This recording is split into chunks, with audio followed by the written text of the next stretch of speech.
మన ప్రభువును రక్షకుడైన యేసుక్రీస్తు పరిశుద్ధ నామంలో సర్వకృపానిధి మినిస్ట్రీస్ యూట్యూబ్ ఛానల్ వీక్షకులందరికీ కూడా మేము హృదయపూర్వకమైన వందనాలు తెలియజేస్తున్నాం. శిలువ ధ్యానములలో భాగంగా ఈ ఎపిసోడ్కి మిమ్మల్ని అందరినీ కూడా ప్రేమతో ఆహ్వానిస్తూ ఉన్నాం. మేము గతంలో లేదా గత కాలంలో మేము మీకు అందించిన ఎపిసోడ్స్ అన్నీ కూడా మీ ఆత్మీయమైన జీవితానికి ఆశీర్వాదాన్ని, మేలుని సమకూర్చేయని మేము నమ్మి దేవుని స్తుతిస్తూ ఉన్నాం. తిరిగి ఈ ఎపిసోడ్లోనికి ప్రభు మనల్ని నడిపించినందుకు దేవునికి లెక్కలేని స్థుతులు స్తోత్రాలు చెల్లిస్తూ ఉన్నాం. అవునండి, ఈ శిలువ ధ్యానాలు అనే ఈ యొక్క ఎపిసోడ్స్ ద్వారా ప్రభు చాలా విషయాలు మనకి తెలియని చాలా సంగతులు ప్రభు మనకి తెలియచేస్తూ ఉన్నాడు. అవునండి, నాకే చాలా ఆశ్చర్యంగా ఉంది. సాధారణంగా ఇట్లాంటి ఈ శిలువ ధ్యానాలు అనేవి ప్రసారం చేయకపోతే ఏదో గుడ్ ఫ్రైడే రోజు ఒక మెసేజ్, లేకుంటే ఆదివారాలు ఏదో కొన్ని మెసేజ్ మాత్రమే మనకి అందించబడే. కానీ ప్రత్యేకంగా ఈ గుడ్ ఫ్రైడే ఈ యొక్క శిలువ ధ్యానాలు అని మనం పెట్టుకొని ఈ శిలువ ధ్యానాల గురించి అందిస్తున్న ఈ యొక్క అంశాలు, ఈ యొక్క ప్రసంగాలు, సందేశాలు నిజంగా చాలా క్రొత్త విషయాలని మనకి తెలియజేస్తూ ఉన్నాయి. మంచిది, ఈ దినమున మనం ఆ యొక్క వాక్యంలోకి వెళ్ళిపోదాం. ఈ దినమున మన యొక్క టాపిక్ ఏంటంటే, యేసు ప్రభు శిలువ మరణం పొందకుండా తప్పించుకొనుటకు మార్గములు. చాలా మందికి ఇదే క్వశ్చన్ మార్క్. అదేంటిదంటే, యేసు ప్రభు శిలువ మరణాన్ని పొందకుండా ఆయన తప్పించుకోలేకపోయాడేంటి? ఆయన దేవుడు దేవుడు దేవుడు అని అంటారు కదా. నిజంగా ఆయన దేవుడైతే ఆయన చూడండి, సువార్త పరిచర్య చేసిన కాలంలో గొప్ప గొప్ప కార్యాలు చేశాడు, గొప్ప గొప్ప బోధలు చేశాడు, మంచిదే. కానీ ఆయన శిలువ మరణాన్ని ఎందుకు తప్పించుకోలేకపోయాడు? సామాన్యమైన మానవుల చేతిలో చిక్కి చాలా ఘోరంగా హింసించబడి ఆయన శిలువ మరణం పొందాడు. ఇది చాలా మందికి మింగుడు పడని విషయం. అయితే ఆయన ఎందుకని తప్పించుకోలేకపోయాడు అని చాలా మంది యొక్క ప్రశ్న. ఈ దినమున మనం అదే దాన్ని ఒక టాపిక్గా, ఒక ఎపిసోడ్ టాపిక్గా నేను తీసుకుని ఉన్నాను. అదేంటంటే, ఆయన తప్పించుకోలేక కాదు, ఆయన శిలువ మరణం పొందకుండా ఆయన తప్పించుకోవడానికి చాలా మార్గాలు ఉన్నాయి. కానీ నేను గత ఎపిసోడ్లో చెప్పి ఉన్నాను, ఆయన శిలువలో మరణించడానికి ఈ లోకంలోకి వచ్చి ఉన్నాడు అని చెప్పి ఉన్నాను. ఆయన మరణించడానికి వచ్చి ఉన్నాడు కాబట్టి ఆయన ఎదుట ఈ శిలువ మరణం పొందకుండా తప్పించుకోవడానికి ఎన్ని మార్గాలు ఉన్నా ఆయన శిలువ మరణం పొందడానికి ఆయన సిద్ధపడ్డాడు. కానీ ఆ మార్గాలు ద్వారా ఆయన శిలువ మరణాన్ని తప్పించుకోలేదు. ఈ సందర్భంగా నేను వాక్యం చెప్తున్నప్పుడు ప్రభు నాతో ఒక మాట చెప్పమంటున్నాడు. అదేంటిదంటే, చాలా మంది ఒక విషయంలో పొరపాటు పడుతూ ఉంటారు. అదేంటిదంటే, ఎదుగో శిలువ మరణం ఓకే, నాకు ఏమంటారు నియమించబడింది. ప్రభు ఇట్లా అనుకోవచ్చు, శిలువ మరణం నాకు నియమించబడింది, కానీ ఆ శిలువ మరణం పొందకుండా నా ఎదుట మార్గాలు ఉన్నాయి. ఆ మార్గాలన్నీ కూడా దేవుడే నాకు కలుగు చేసి ఉన్నాడు. కాబట్టి ఆ తప్పించుకోవడానికి మార్గాలు దేవుడు కలుగు చేశాడు. కాబట్టి నేను ఆ మార్గాల్లో నుంచి నేను వెళ్తాను. నేను శిలువ మరణం పొందకుండా నన్ను నేను కాపాడుకుంటాను, తప్పించుకుంటాను. ఇవి దేవుడు ఏర్పాటు చేసిన మార్గాలే అని అనుకుంటూ ఉంటారు. ఇది దేవుడు ఏర్పాటు చేసింది కాదు, అపవాదైన సాతానుడు ఆ విధంగా ఏర్పాటు చేస్తూ ఉన్నాయి. చూడండి, కావాలంటే ఆ మార్గాలు ఏంటో ఈరోజు నేను మీతో చాలా క్లియర్గా చెప్తాను. మరి నోట్బుక్ ఉన్న వాళ్ళు నోట్బుక్లో చక్కగా రాసుకోండి. మేము చదువుకుంటాం, గుర్తుపెట్టుకుంటాం, మేము వింటాం, గుర్తుపెట్టుకుంటాం అని అనుకునే వాళ్ళు అది మీ ఇష్టం. ఎందుకంటే ఇది ఖాళీగా వింటే గుర్తుండిపోయే విషయాలు కావు. ఇవి ఇతరులతో కూడా మీరు పంచుకోవాలి అని అంటే ఈ కార్యక్రమాన్ని మీరు వాళ్ళకి షేర్ చేయండి, లేదా మీరు ఇవన్నీ కూడా మీరు నోట్ చేసుకొని వాళ్ళకి చెప్పండి. మొదటి మార్గం, యేసు ప్రభు శిలువ మరణం పొందకుండా తప్పించుకోవడానికి మొదటి మార్గం మత్తయి సువార్త 26వ అధ్యాయం 52వ వాక్యం. మళ్ళీ చెప్తున్నాను రెఫరెన్స్, మత్తయి సువార్త 26వ అధ్యాయం 52వ వాక్యం. యేసు, నీ కత్తి వరలో తిరిగి పెట్టుము, కత్తి పట్టుకొని వారందరూ కత్తి చేతిని నశింతురు. 53వ వచనం. ఈ సమయమున నేను నా తండ్రిని వేడుకొనలేననియు, వేడుకొనిన ఎడల ఆయన 12 సేనా వ్యూహాల కంటే ఎక్కువ మంది దూతలను ఇప్పుడే నాకు పంపడని నీవు అనుకుంటున్నావా? చాలా జాగ్రత్తగా గమనించండి. యేసు ప్రభుని వచ్చి పట్టుకున్నారు ఆ గెత్సెమనే తోటలో. పట్టుకున్నప్పుడు యేసు ప్రభు యొక్క శిష్యులలో అక్కడ పేరు రాయలేదండి. 51వ వచనంలో, ఇదిగో యేసుతో కూడా ఉన్న వారిలో ఒకడు చెయ్యి చాపి కత్తి దూసి ప్రధాన యాజకుని దాసుని కొట్టి వాని చెవి తెగ నరికెను. యేసు ప్రభు దగ్గర ఉన్న శిష్యుల్లో ఒక శిష్యుడు తన యొక్క కత్తిని వరలోంచి తీసి ఆ ఆ ప్రధాన యాజకుని యొక్క దాసుని చంపేయాలని ప్రయత్నించాడు. అప్పుడు ఈ యొక్క మాట నేను చదువుతున్నది, ప్రభు చెప్తున్నాడు. 52వ వచనం. యేసు, నీ కత్తి వరలో తిరిగి పెట్టుము, కత్తి పట్టుకుని వారందరూ కత్తి చేతని నశింతురు అని చెప్తూ, ఇదిగో నేను శిలువ మరణం పొందకుండా ఉండడానికి, నేను తప్పించుకోవడానికి ఒక మార్గం ఉంది. నీకు తెలుసో తెలియదు. అదేంటంటే, నాకు సహాయం లేదనుకుంటున్నావా? నాకు ఎవరు కూడా నన్ను ఆదుకోరు అనుకుంటున్నావా? ఈ సమయంలో నేను నా తండ్రిని కానీ నేను వేడుకుంటే, ఇక్కడ అంటున్నాడు, ఈ సమయమున నేను నా తండ్రిని వేడుకొనలేననియు, వేడుకొనిన ఎడల ఆయన 12 సేనా వ్యూహాలు, అంటే ఒక్కొక్క వ్యూహం 6,000. 6,000 ఇంటూ 12 ఎంత? 12 ఆరులు ఎంత? 72. అంటే 72,000 మంది కంటే ఎక్కువ దూతలని 12,000 కంటే ఎక్కువ, 72,000 కంటే ఎక్కువ మంది దూతల్ని ఇప్పుడే నాకు పంపడని నీవు అనుకొనిచున్నావా అంటున్నాడు. చాలా జాగ్రత్తగా గమనించండి. ఒక్క దూత యొక్క బలం ఎంతో తెలుసా?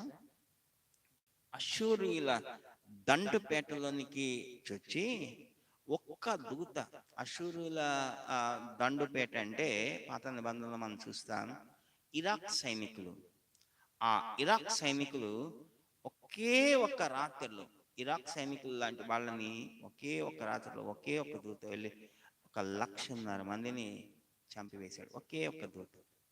అంత మాత్రమే కాదు, ఐగుప్తు దేశం అంతా కూడా ఇశ్రాయేలీయులు ఆ యొక్క ఐగుప్తు నుంచి వచ్చే దినం, ఆ 10వ తెగులు వచ్చినప్పుడు సంహారపు దూత దిగి వచ్చి ఇశ్రాయేల్ దేశంలో ప్రతి ఇంటికి వెళ్ళి, ఎవరింటికైతే ఆ యొక్క గొర్రెపిల్ల రక్తం పొయ్యబడలేదో, ద్వారబంధములకు నిలువు కమికి అడ్డకమికి పొయ్యబడలేదు, ఆ ఇంట్లోకి వెళ్ళి తులుచూలు పుట్టిన వాటిలో మనుషులనేమి పశువులనేమి హతం చేస్తూ వచ్చాడు. దేశం అంతా, ఈజిప్ట్ అంతా సావు లేని ఇల్లు లేదు అని బైబిల్లో రాయబడుతుంది.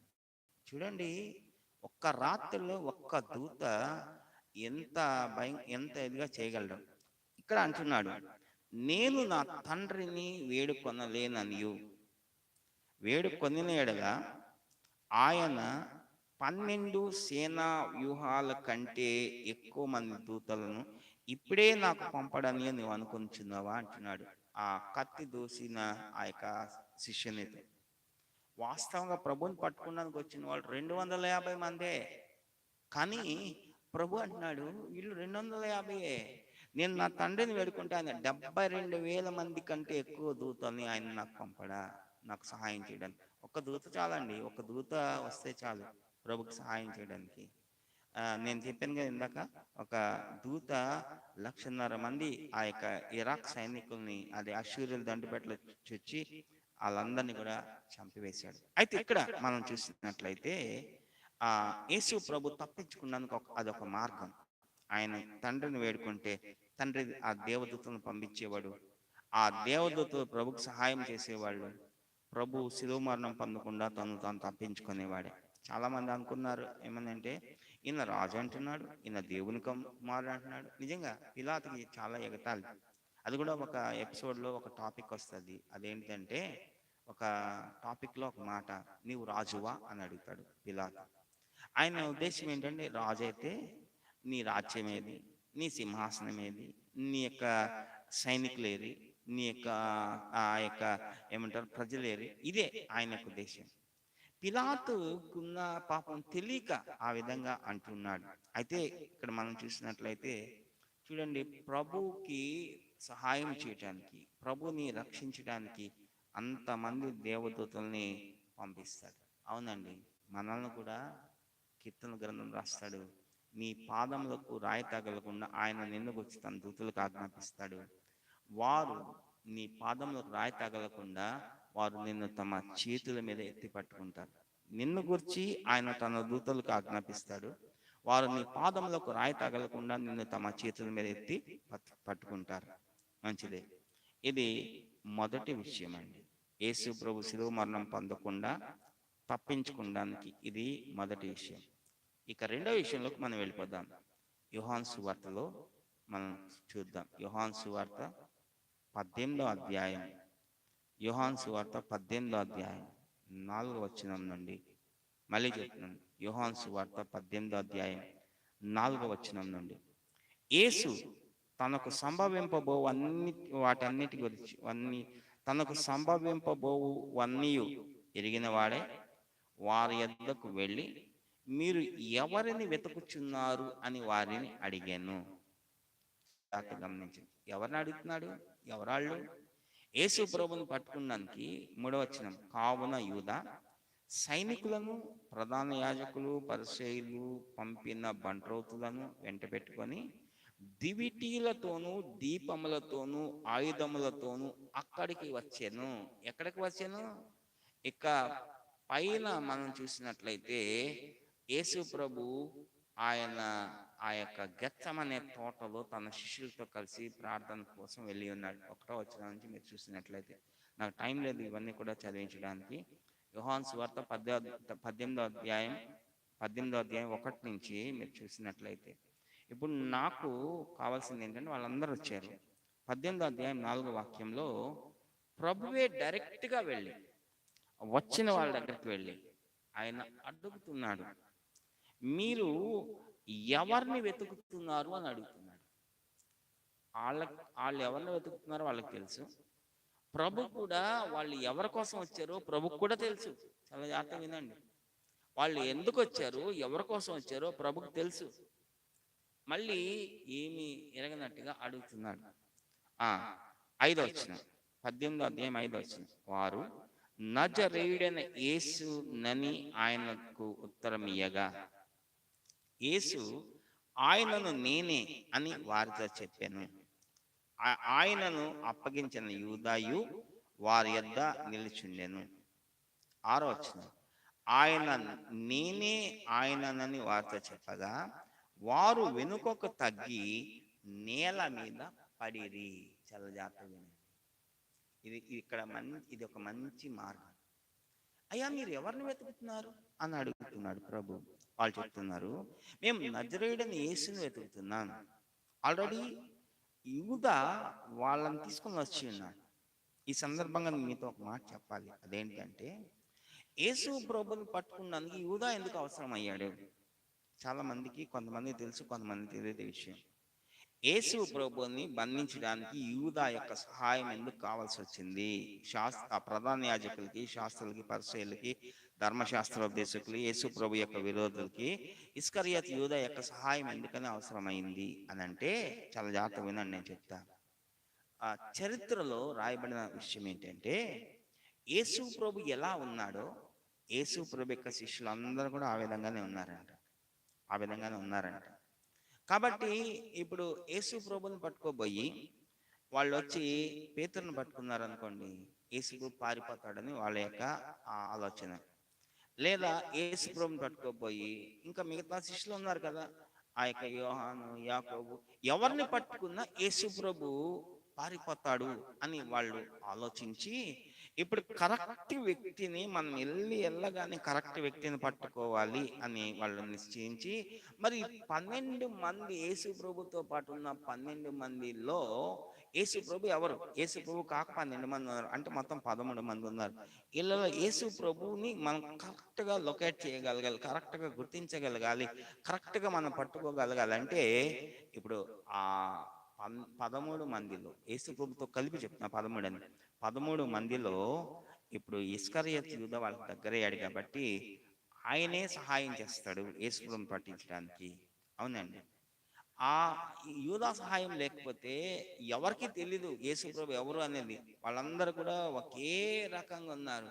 యేసు ప్రభు ఎలా ఉన్నాడు, వాళ్ళందరూ ఒకే రకంగా ఉన్నారు. ఒక మాటలో చెప్పాలంటే వాళ్ళందరూ యేసు ప్రభు యొక్క పోలికలోనికి మార్చబడ్డారని కూడా నేను చెప్తాను.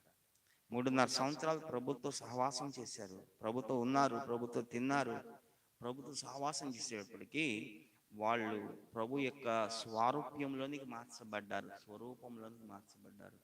వాళ్ళు అవుట్వర్డ్ అపియరెన్స్ అంటే బాహ్య రూపం అంతా కూడా ప్రభు ఎలా ఉన్నాడో అలాగే ఉన్నారు. కాకపోతే ప్రభు మాత్రం వాళ్ళకి బోధిస్తున్నాడు, ప్రభు మాత్రం వాళ్ళకి ప్రార్థన చేస్తున్నాడు, వచ్చిన వాళ్ళకి ప్రభు మాత్రం ఆయన అద్భుతాలు మాత్కారాలు చేస్తున్నాడు, వాళ్ళు ప్రభుని వెంబడిస్తున్నారు. అంతేగాని మిగతా అంతా కూడా వాళ్ళంతా కూడా ప్రభు లాగానే ఉన్నారు. అవునండి. ఇదేనా నువ్వు కూడా ప్రభుతో సహవాసం చేసిన ఎడ్ల నీవు కూడా ప్రభు వలె మారుతావు. పాత నిబంధనలోకి వెళ్ళి మిమ్మల్ని తీసుకునే ఒక విషయం సత్యం చెప్తా. 40 దినములు మోషే సీనాయి పర్వతం మీద ఉన్నాడు, దేవునితో ముఖాముఖిగా మాట్లాడుతున్నాడు, దేవునితో గడుపుతున్నాడు. ఆ 40 దినములు అయిపోగానే ఆయన కొండ మీద నుంచి దిగి వచ్చేటప్పుడు మనం చూసినట్లయితే మోషేలోనికి దేవుని యొక్క స్వారూప్యం వచ్చింది. మోషే యొక్క ముఖం సూర్యుని వలె ప్రకాశిస్తుంది. మోషే యొక్క ముఖం ఎవరు చూడలేకపోతున్నారు.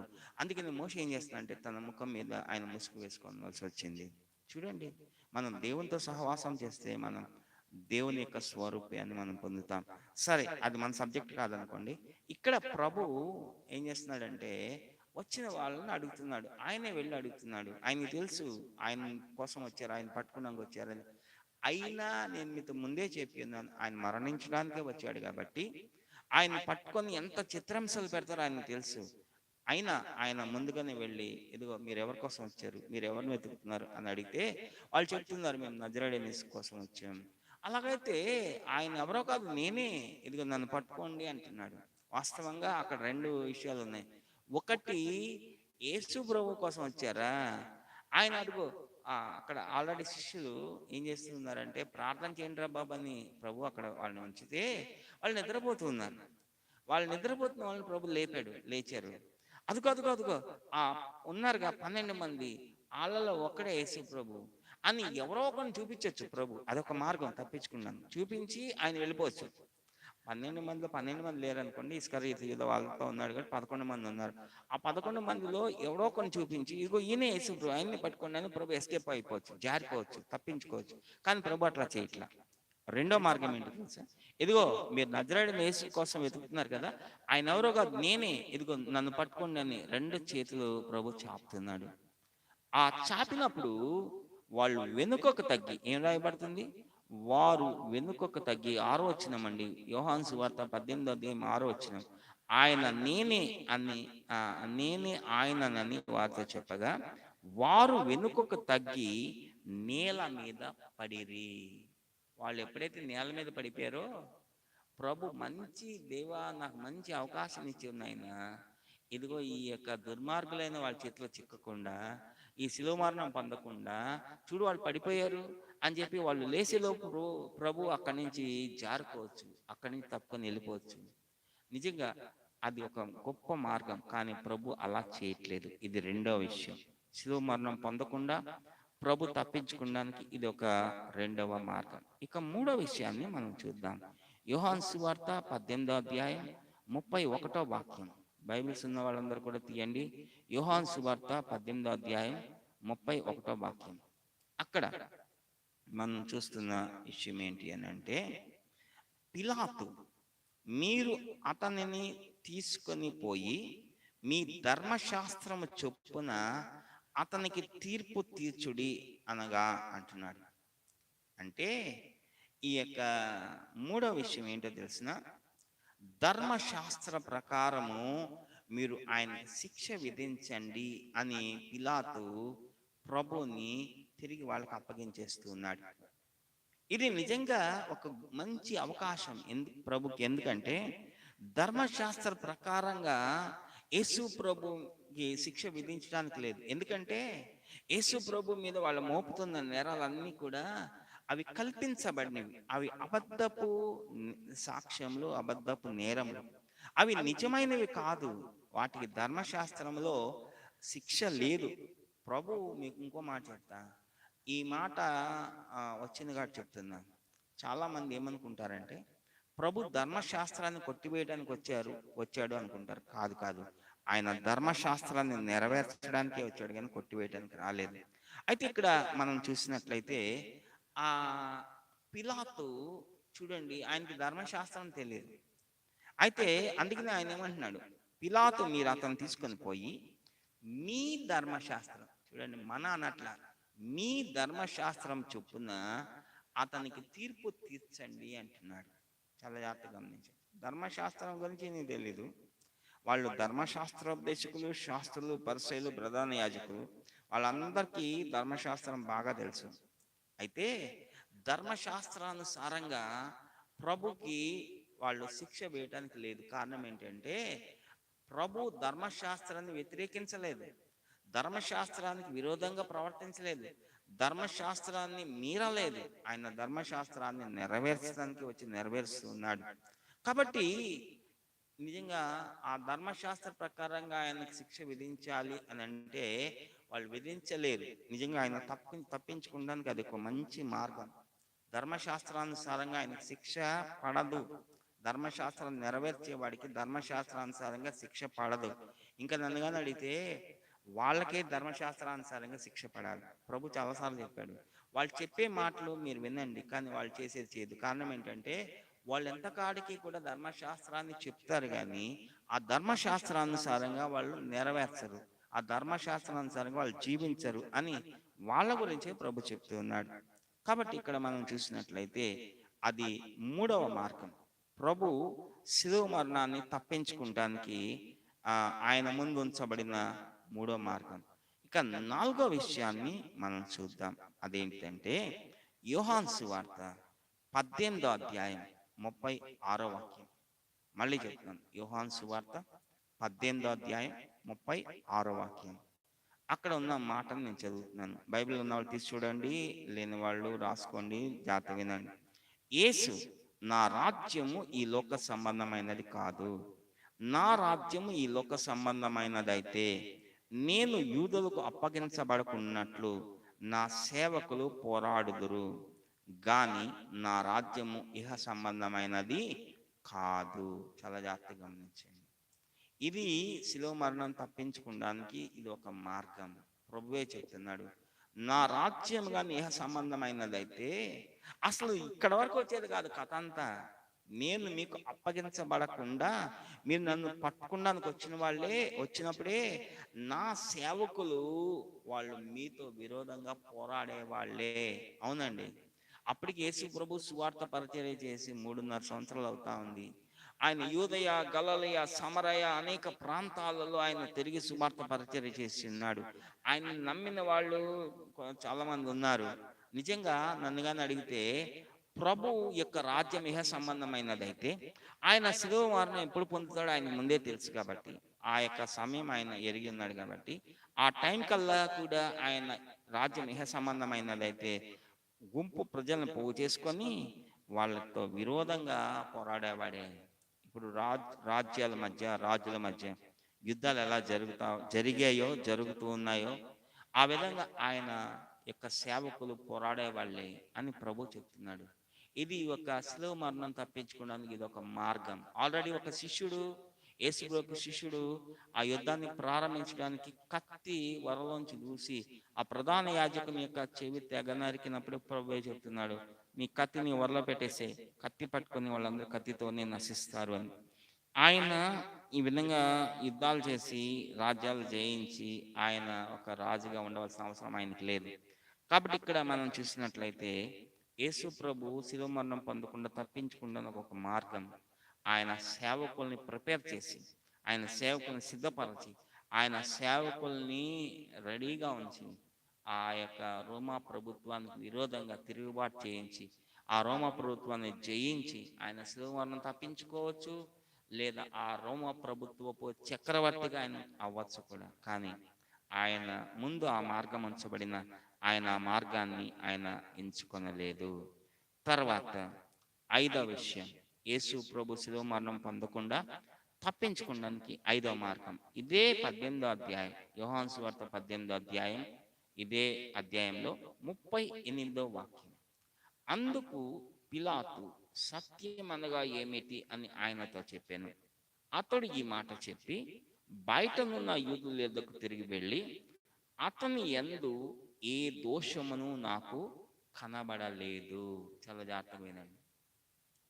ప్రభు గురించి పిలాతు యూదులకి సాక్ష్యం ఇస్తున్నాడు. ఏమని అంటే, అతని యందు ఏ దోషము నాకు కనబడలేదు.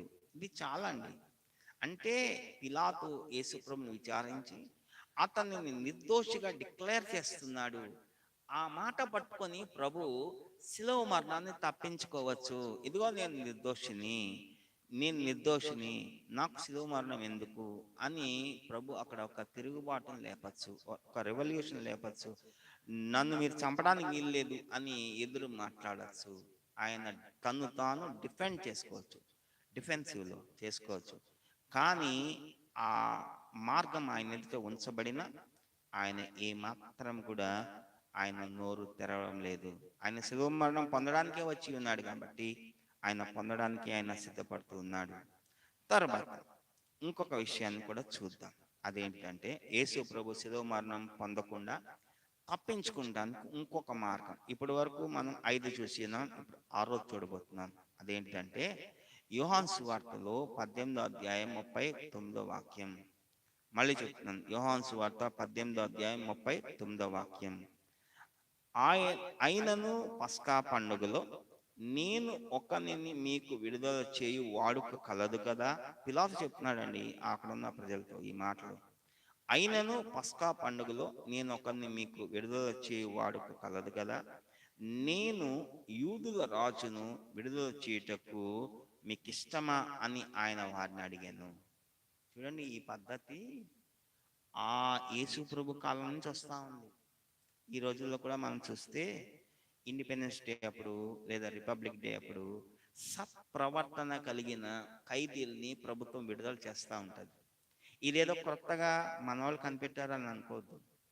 ఇక్కడ చూసారా, యూదులు కాలం నుండి, ప్రభు యొక్క కాలం నుండి వాళ్ళు ఆ విధంగా ఆచరిస్తూ వస్తూ ఉన్నారు. వాళ్ళకి పస్కా పండుగ అని ఒకటి జరుగుతుంది. ఆ పస్కా పండుగలో ఇలాంటి ఖైదీల్ని, ఒక నేరస్తుడైన ఒకరిని విడుదల చేయటానికి అవకాశం ఉంది.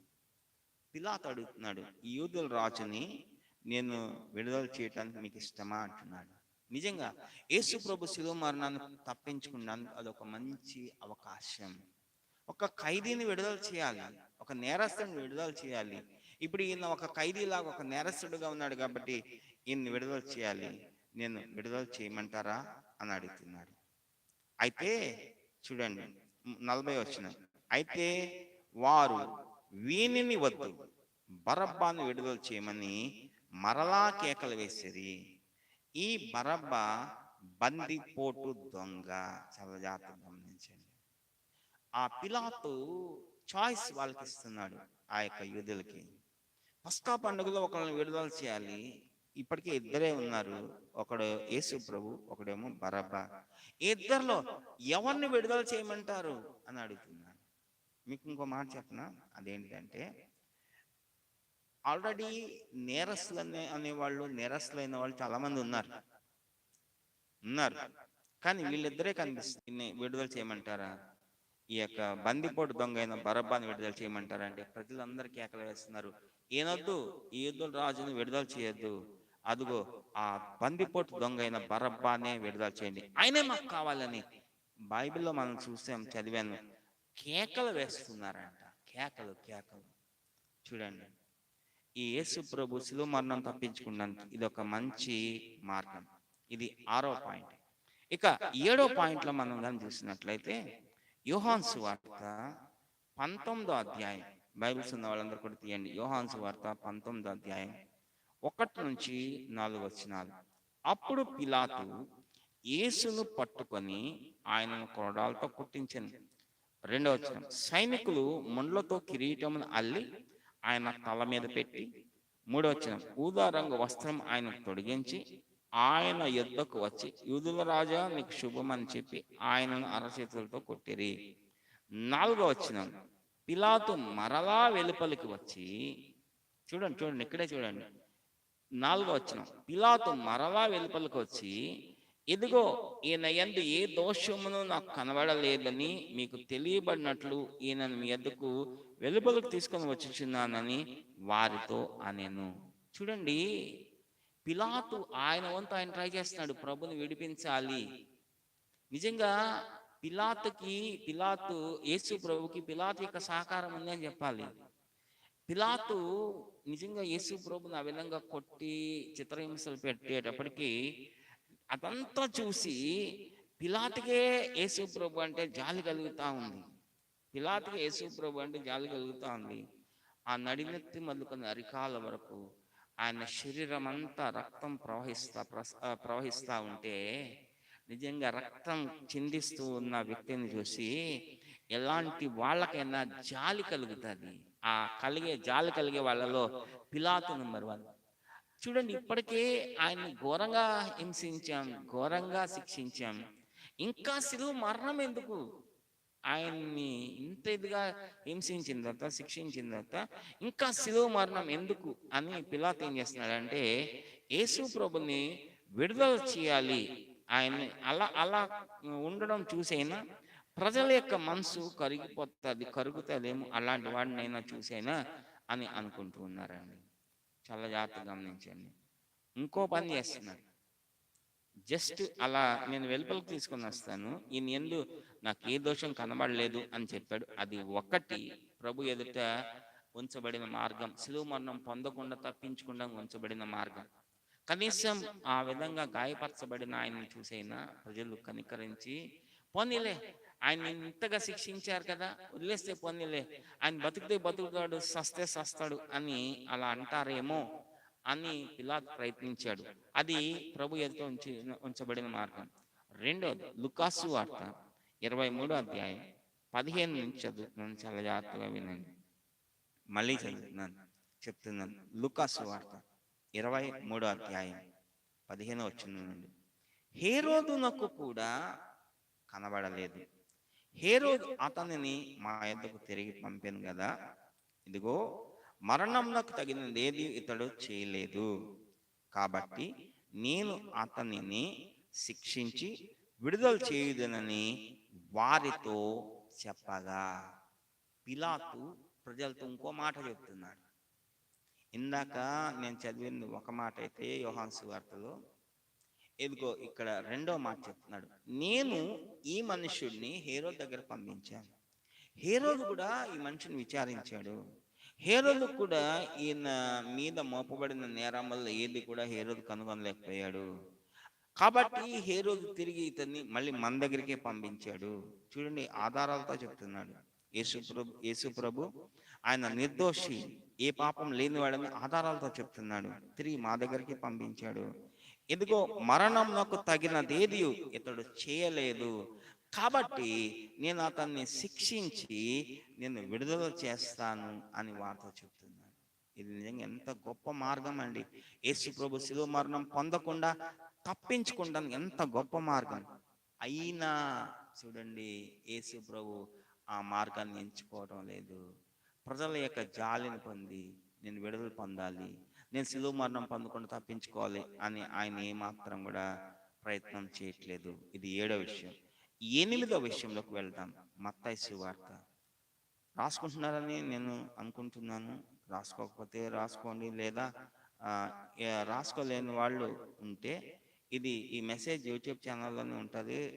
రేపు ఈ వారంలో అప్లోడ్ అవుతాయి, మీరు దాన్ని చూడండి. మత్తయి సువార్త 27వ అధ్యాయం 19వ వాక్యం. అతడు అంటే పిలాతు న్యాయపీఠం మీద కూర్చుండి ఉన్నప్పుడు అతని భార్య, నీవు ఆ నీతిమంతుని జోలికి పోవద్దు, ఈ ప్రొద్దు ఆయనను గురించి నేను కలలో మిక్కిలి బాధపడి తిని అతని యొద్దకు వర్తమానము పంపెను. చాలా జాగ్రత్తగా గమనించండి. పిలాతు యొక్క భార్య ఆమె భక్తురాలు కాదు. వినండి, భక్తురాలు కాదు. యేసు ప్రభు యొక్క వాక్యానికి ఆమె ఆకర్షించబడిన వ్యక్తి కాదు. యేసు ప్రభు నమ్మిన ఆమె కాదు. అయితే ఆమె ఆ రోజు పండుకొని నిద్రపోతున్నప్పుడు ఆమెకు ఒక కళ వస్తా ఉంది. ఆ కళలో ఆమె క్లియర్గా చూస్తుంది ఏమనంటే యేసు ప్రభు నీతిమంతుడు అని. కాబట్టి ఆమె ఆమె తడవ చేయకుండా గబగబా ఒక పేపర్ తీసి పెన్ తీసి ఒక ఉత్తరం పిలాతు రాసి పంపిస్తుంది. ఓ పిలాతు, నీవు ఆ నీతిమంతుని జోలికి పోవద్దు. ఎందుకు మాట రాస్తుంది? నీతిమంతుని జోలికి పోతే వాళ్ళకి, అంటే వాళ్ళ కుటుంబానికి లేదా వాళ్ళ రాజరికానికి ఎంత గొప్ప దెబ్బ వస్తుందో ఆమెకు తెలుసు. నీతిమంతుని జోలికి పోతే ఎంత భయంకరమైన శాపం వస్తుందో ఆమెకు తెలుసు. అందుకే రాస్తుంది, ఆ నీతిమంతుని జోలికి నువ్వు పోవద్దు. ఈ ప్రొద్దు ఆయన గురించి నేను కళ్ళలో మిక్కిలి బాధపడ్డాను. కళ్ళొచ్చింది ఆయన గురించి, ఆయన ఎంత నీతిమంతుడు, ఆ నీతిమంతుడైన వాణిని ఎంత ఘోరంగా హింసిస్తున్నారు, ఆయన సిలువ కేసి చంపుతున్నారు. నాకు కళ్ళొచ్చింది, కాబట్టి నువ్వు పొరపాటును కూడా ఆయన జోలికి పోవద్దు అని ఒక ఉత్తరం రాసి పంపిస్తాను పిలాతుకి. నిజంగా అది ఒక గొప్ప మార్గం అండి. పిలాతుకి ఆ యొక్క యేసు ప్రభుకు ఒక గొప్ప మార్గం. పిలాతు యొక్క భార్య ఆ విధంగా ఉత్తరం రాయటం వలన యేసు ప్రభు దాన్ని ఆసరాగా చేసుకుని చక్కగా సిలువ మరణం తప్పించుకోవచ్చు. ఆ మాటలు పిలాతు విని ఎట్లాగైనా కానీ ఆయనకున్న అధికారం విశేషమైన అధికారాన్ని బట్టి యేసు ప్రభుని విడుదల చేయొచ్చు. కానీ యేసు ప్రభు ఆ మార్గాన్ని ఎంచుకోవట్లే. పిలాతుతో అంటలే, అయ్యా నీ భార్య కూడా కలవచ్చింది చూడు, నేనంత నీతిమంతుడును అని తన గురించి తాను డిఫెండ్ చేసుకోవట్లా, తను సమర్థించుకోవట్లా. ఆ అవకాశాన్ని ఉపయోగించి ఆయన తప్పించుకోవడానికి ప్రయత్నం చేయట్లేదు. ఇది 8వ పాయింట్. శిలువ మరణం పొందకుండా తప్పించుకోవడానికి ఇప్పుడు 9వ పాయింట్లోకి మనం వస్తున్నాం. అదేంటంటే ఇదే మత్తయి సువార్త, ఇదే 27వ అధ్యాయం 24వ వచనం. పిలాతు అల్లరి ఎక్కువ వచ్చినదే గాని తన వల్ల ప్రయోజనం ఏమీ లేదని గ్రహించి నీళ్లు తీసుకొని జనసమూహం ఎదుట చేతులు కడుక్కొని, ఈ నీతిమంతుని రక్తంను కూర్చి నేను నిరపరాధిని, మీరే చూచుకోండి అని చెప్పాను. చాలా జాగ్రత్తగా గమనించండి. ఇది కూడా యేసు ప్రభు శిలువ మరణం తప్పించుకోవడానికి ఒక గొప్ప అవకాశం. నోటితో చెప్పి చూశాడు, ఈయనలో ఏ నేరం నేను కనుగొనలేదు, ఈ నీతిమంతుడు నోటితో చెప్పాడు. ఆయన భార్య కూడా ఆయనకి కబురు చేసింది, ఉత్తరం రాసి పంపించింది, ఆయన జోలికి వెళ్ళొద్దయ్యా, ఆయన నీతిమంతుడని. ఆయన ఆ మాటలు ప్రజలకు చెప్పాడు. ఆయన ఎంత చెప్పినా ఏం చేసినా అక్కడ అందుకే రాస్తున్నాడు, అల్లరి ఎక్కువ వచ్చినదే కానీ తన వల్ల ప్రయోజనం ఏమీ లేదని గ్రహించి వాళ్ళకి క్రియారూపకంలా చేసి చూపిస్తున్నాడు. నీళ్ళు తీసుకురామని చెప్పి, ఒక గిన్నె తీసుకురామని చెప్పి, ఆ గిన్నెలో నీళ్లు పోయమని చెప్పి తన చేతులు కడుక్కొని చూపిస్తున్నాడు. ఈ నీతిమంతుని యొక్క రక్తంతో నాకేం సంబంధం లేదు, నేను నిరపరాధిని అని చెప్తున్నాడు. కనీసం అలా చూసైనా వాళ్ళు గ్రహిస్తారేమో, వాళ్ళు చేస్తున్నది ఏంటో వాళ్ళు తెలుసుకుంటారేమో, వాళ్ళకి యేసు ప్రభు గురించి అర్థమవుతుందేమో అని ఆయన అట్లా చేస్తున్నాడు. మీరు వివరాల్లోకి వెళ్తే పిలాతు కూడా ఏమి యేసు ప్రభు యొక్క అభిమాని కాదండి. యేసు ప్రభు యొక్క బోధ ఎప్పుడు వినలా, యేసు ప్రభుని ఎప్పుడు చూడలా, యేసు ప్రభు యందు విశ్వాసం ఉంచలా. కాబట్టి పిలాతుకి యేసు ప్రభుకి అసలు సంబంధం కూడా లేదు. అసలు యేసు ప్రభు యొక్క చుట్టం కూడా కాదు పిలాతు. పోని ఏమైనా చుట్టమో రక్త సంబంధం, పోని ఏమంటారు ఆయన జాతో అంటే ఏది కాదు. అయితే ఈ పిలాతు నీళ్లు తెప్పించి చేతులు కడుక్కుంటున్నాడు. అది ఒక మంచి మార్గం యేసు ప్రభు తప్పించుకున్నాం. చూడండి, మీరందరూ చూడండి ఎంత నేరాలు మోపారో నా మీద.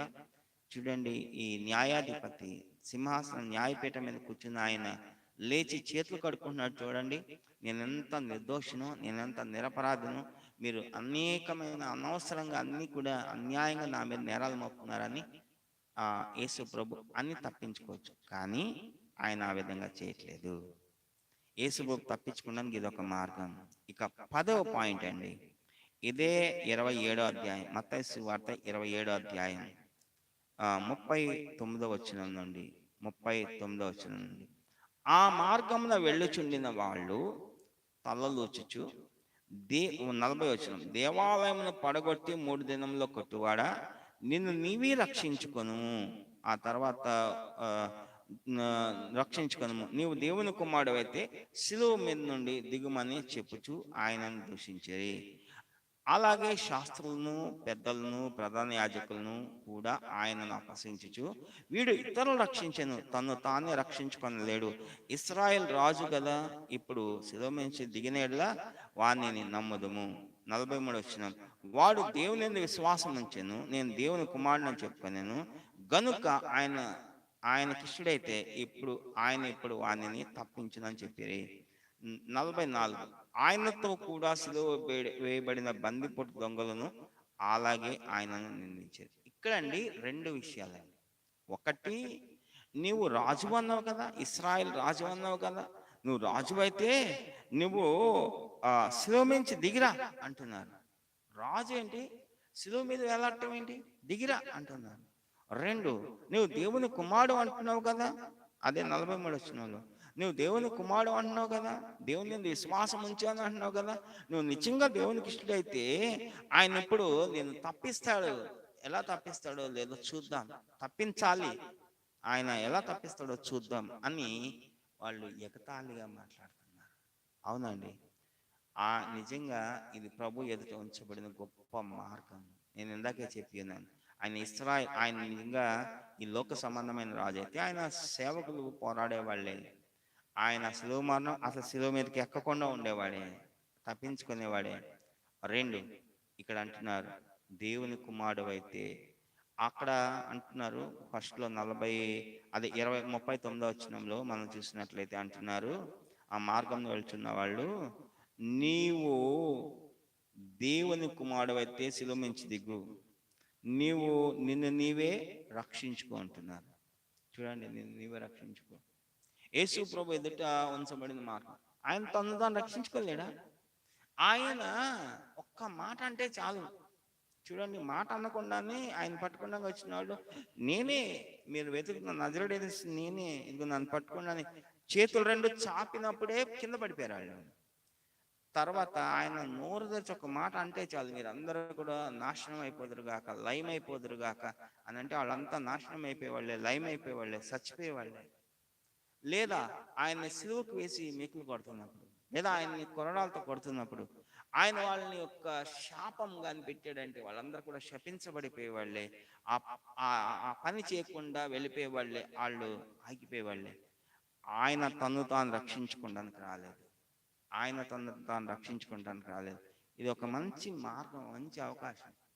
ఆయన తను తాను రక్షించుకోవడానికి రాలేదండి. అది తెలియక చాలా మంది ఆ విధంగా ఎగతాళిగా ప్రభుని మాట్లాడుతూ వచ్చారు.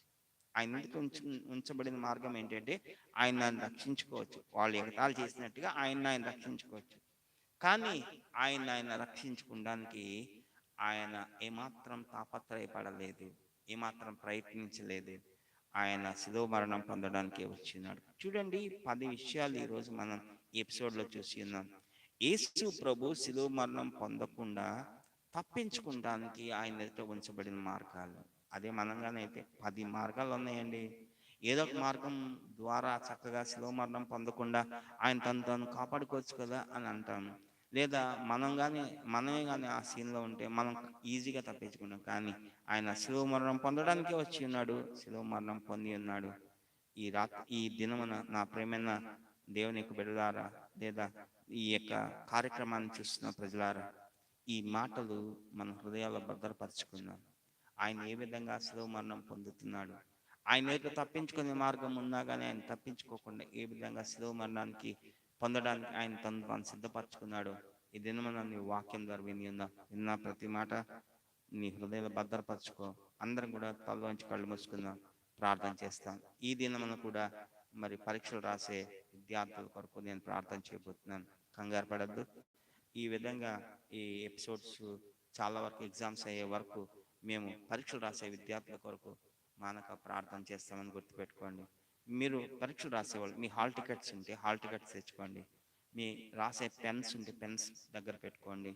అలాగే మీరు రాసే మీ స్కూల్ పిల్లలకి అయితే ఈ యొక్క అట్టలు ఉంటాయి, పరీక్ష అట్టలు అంటారు, ఎగ్జామ్ ప్యాడ్స్, అవి కూడా పెట్టుకోండి. మీకు ప్రార్థన చేస్తే అందరి తలలోంచి కళ్ళు మూసుకోండి. ఈ దినమున మన యొక్క టాపిక్ తిరిగి ఒకసారి జ్ఞాపకం చేస్తున్నాను. యేసు ప్రభు శిలువ మరణం పొందకుండా ఆయన ఎదుట ఉంచబడిన మార్గాలు 10 మార్గాలు ఉన్నాయి తప్పించుకోవడానికి. అయినా ఆయన ఒక్క మార్గం కూడా ఎంచుకోలేదు. ఆయన శిలువ మరణం పొందకుండా తను తప్పించకుండా ప్రయత్నం చేయలేదు. ప్రార్థన చేస్తాం, కళ్ళు మూసుకోండి. తండ్రి, ఈ దినమున నీ బిడ్డల్ని నీ వాక్యం ద్వారా మీరు దర్శించిన స్తోత్రాలు. ఈ శిలువ ధ్యానములలో భాగంగా ప్రభువా, మీరు శిలువ మరణం పొందకుండా మీ ఎదుట ఉంచబడిన ఆ మార్గాలు 10 మార్గాలు మేము ధ్యానం చేసే కృపను దయచేసిన స్తోత్రాలు. అవును ప్రభు, మీరు ఎంత గొప్ప దేవుడు ప్రభా, మీరు ఎంత గొప్ప వ్యక్తి. ఈ దేవా, మీరు ఈ లోకంలోనికి వచ్చి ఈ యొక్క దుర్మార్గులైన మనుషుల చేత ఘోరమైన శిలువ మరణం పొందకుండా మీ ఎదుట తప్పించుకోవడానికి ఉంచబడిన మార్గాలు కూడా మీరు అసలు ఉపయోగించుకోలేదు. శిలువ మరణం పొందడానికి మీరు మొగ్గు చూపించి ఉన్నారు. ఈ దినమున అలాంటి విషయాలు 10 మార్గాలు మీరు మాకు తెలియజేసిన స్తోత్రాలు. మేము మిమ్మల్ని ఇంతకాలం అపార్థం చేసుకున్నాం ప్రభా, నీకేదో చేతకాక మీరు సామాన్యమైన మానవుల చేతిలో చిక్కి ఘోరమైన మరణాన్ని పొందారు అని మేము అనుకున్నాం. ఈ దినమున నీ వాక్య వెలుగులో మేము తెలుసుకొని ఉన్నాం. నీ ఎదుట మార్గాలు ఉంచబడి ఉన్నా, తప్పించుకోవడానికి ఆ మార్గాలు ఉంచబడి ఉన్నా, మీరు తప్పించుకోకుండా ఏ విధంగా మీరు దేవా ధైర్యంగా నిలబడ్డారు అవి మేము తెలుసుకొని ఉన్నాం. విన్న ప్రతి మాట ప్రతి బిడ్డ హృదయంలో భద్రపరచబడినట్టు సహాయం చేయండి దేవా. మీరు ఈ వాక్యాన్ని, లేఖనాలని నెరవేర్చడానికి మీరు వచ్చి ఉన్నారు. ఆ ధర్మశాస్త్రాన్ని నెరవేర్చడానికి వచ్చి ఉన్నారు, దాన్ని కొట్టివేయడానికి రాలేదు. కాబట్టి ఆ విధంగా మీరు మీ జీవిత కాలం అంతా, ఈ లోకంలో మీరు జీవించిన కాలం అంతా దాన్ని నెరవేర్చడానికే వచ్చి ఉన్నారు. మేము కూడా నీ వాక్యాన్ని నెరవేర్చే వాళ్ళగా ఉన్నట్లు మీరు సహాయం చేయండి. ఈ దినమున నీ మాటలు విన్న ప్రతి బిడ్డని అసలు సమర్పిస్తున్నా, ఆశీర్వదించి దీవించండి. నీ రాకడ రాజ్యాన్ని బిడ్డలందరినీ కూడా మీరు సిద్ధపరచండి.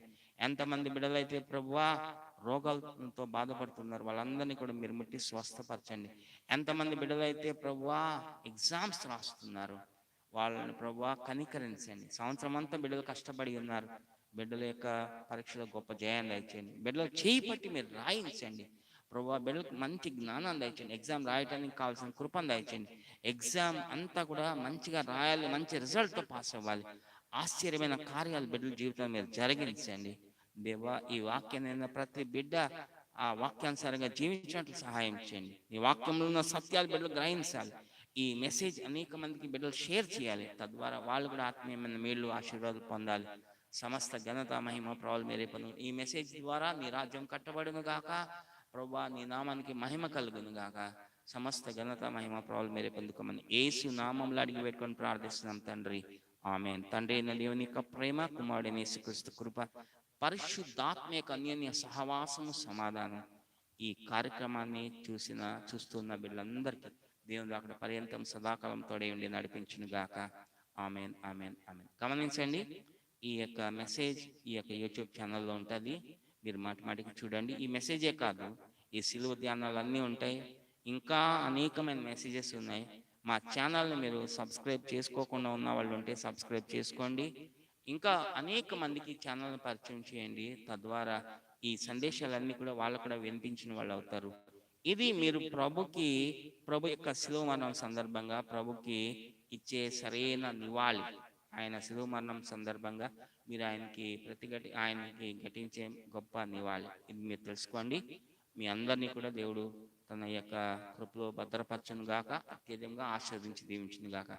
అందరికీ వందనాలు. మరొక ఎపిసోడ్లో మనం కలుసుకుందాం. అప్పటి వరకు దేవుని యొక్క కృప మీ అందరికి తోడే ఉండును గాక. అందరికీ వందనాలు, అందరికీ వందనాలు. Praise the Lord, praise the lord.